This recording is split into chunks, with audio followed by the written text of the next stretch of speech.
Hi friends, welcome to our channel. ఇదైతే part 2 అనమాట. తిరుమలలో మేమైతే ఇంకా పైకి వెళ్ళేసి కోనేరు దగ్గర కాళ్ళు చేతులు ఫ్రెష్ అప్ అయ్యి వరాహస్వామిని దర్శించుకోవడానికి అయితే వెళ్ళాము. దర్శనం చేసుకుని బయటకు వచ్చే లోపే వెంకటేశ్వర స్వామి వాహనమైన గజేంద్రుడైతే మాకు కనిపించాడు. అక్కడ వెనక దేవుడు ఊరేగింపు అయితే జరుగుతున్నది. ముందు గజేంద్రుడు వెళ్తా ఉంటే వెనక సైడ్ దేవుడిని అయితే పల్లకిలు అయితే తెచ్చారనమాట. చూడండి ఎంత జనం, అసలు చాలా బాగా అనిపించింది చూడ్డానికి.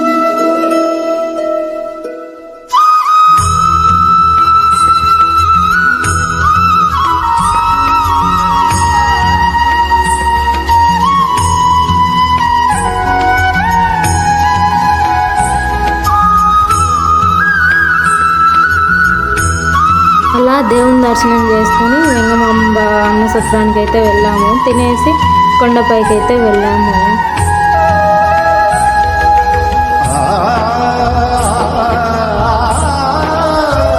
అన్నం మాత్రం చాలా బాగుంది. ప్రసాదము, పచ్చడి, ఆలు ఫ్రై అన్నీ అయితే పెట్టారు. రసము, సాంబార్ అయితే పెట్టేశారు. అక్కడ తినేసి పైకి అయితే వెళ్ళాము.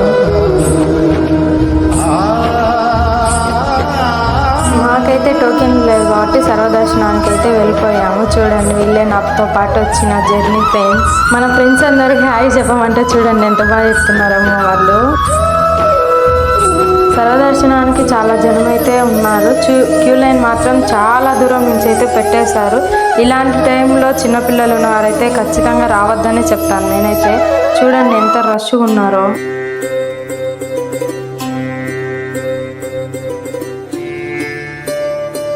కంపార్ట్మెంట్స్లోకి అయితే వచ్చాము. వచ్చి రాగానే అందరైతే పడుకుని పోయారు. మార్నింగ్ 6కి అయితే వదిలారు మమ్మల్ని దర్శనానికి.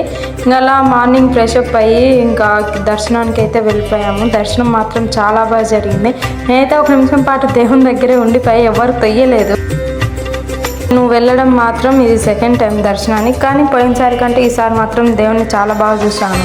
ఇప్పుడు ఆ వెంకటేశ్వర్కి ఎంతో ఇష్టమైన స్పెషల్ డేస్ కాబట్టి ఎప్పుడు చూసినా చాలా బాగా డెకరేషన్ చేశారు. ఇదైతే పెట్టించారు. చూడండి ఎంత బాగుందంటే అంత బాగుంది. నాకైతే స్వర్గంలోకి వెళ్ళినట్టే అనిపించింది. ఇంకా అక్కడ పెట్టినటువన్నీ అలా చూస్తూ మేమైతే మళ్ళీ రిటర్న్ అయితే స్టార్ట్ అయిపోయాము. మళ్ళీ కపిల్ తీర్థానికి అయితే వెళ్ళాము. ఆ వీడియో కూడా అప్లోడ్ చేస్తాను. ఫోన్ ఇష్యూ వల్ల కొంచెం లేట్గా అయితే వీడియోస్ అయితే వస్తున్నాయి, సారీ ఏమనుకోవద్దు. అలా చూసుకొని కపిల్ తీర్థానికి అయితే స్టార్ట్ అయిపోయాము. Thanks for watching video. Please like and subscribe to my channel.